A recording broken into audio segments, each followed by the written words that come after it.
So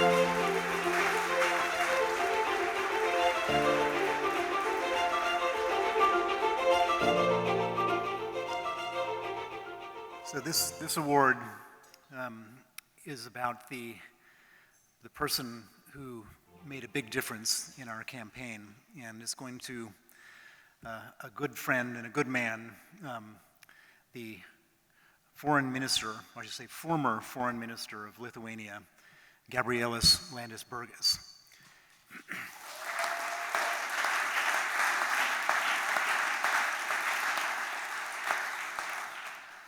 So I first met Gabrielius at the European Parliament in 2014.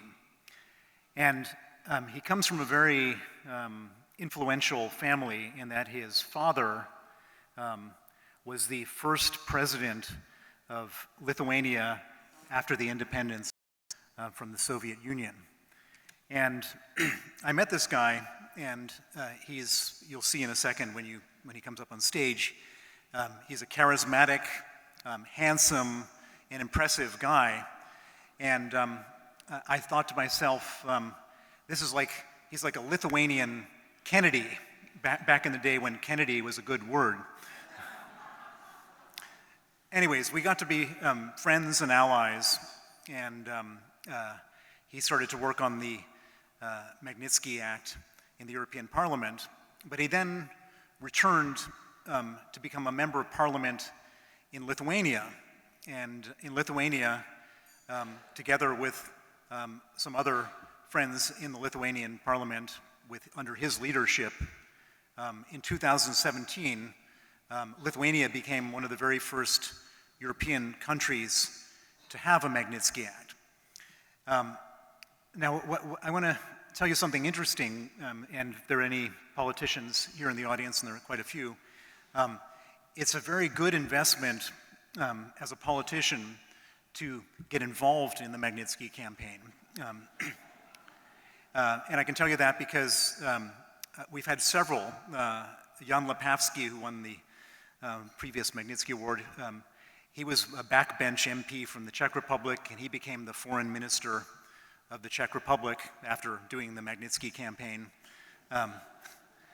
Dominic Raab, some of you will remember Dominic Raab, he was a backbench MP here, took on the Magnitsky campaign. He became the foreign minister, or the foreign secretary, and then the deputy prime minister. Chrystia Freeland in Canada, backbench MP, went to become foreign minister, deputy prime minister. Peter Omtzigt, who I've talked about before, Dutch MP, became the leader of the second largest party in the Netherlands. And so it's obviously a good thing to be involved in the Magnitsky campaign, and Gabrielius became the foreign minister of Lithuania in 2020. And as foreign minister, he has truly impressed me.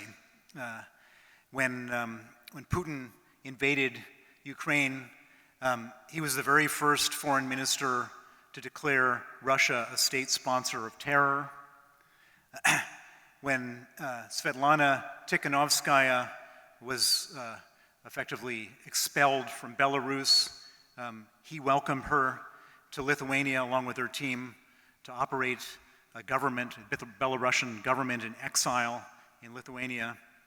And perhaps the bravest and most important thing he did was that he allowed the government of Taiwan to basically set up a Taiwanese embassy, if you will. And for those who don't follow geopolitics, that is the most provocative thing that a country can do with China.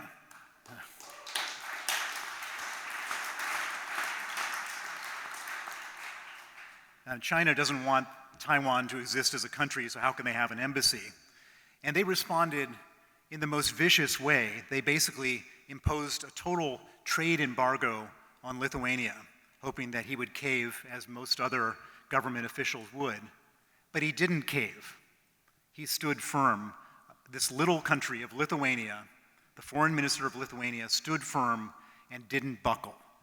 And I wish that all foreign ministers had the same amount of courage and integrity as Gabrielius Landsbergis, and for that, I'm very proud to award him the Magnitsky Award for outstanding contribution to the Magnitsky Justice Campaign. Gabrielius, congratulations.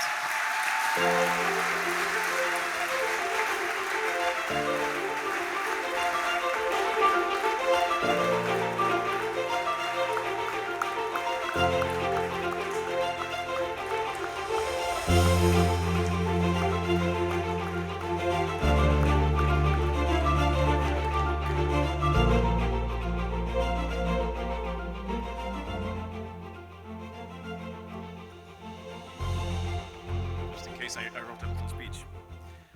Well, first of all, I'm absolutely humbled to receive this award. It's very difficult to listen to what William has to say.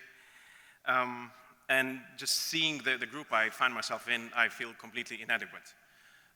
The stories that we will hear later on this evening are, probably any of us who are not part of those stories will be humbled and by what we're going to hear.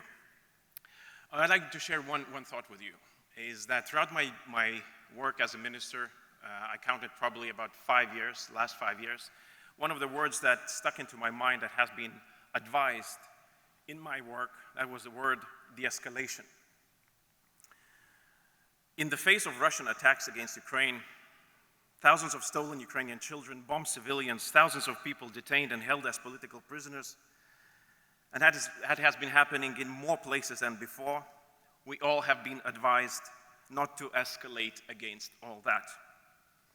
We were asked to choose half measures, to choose silence.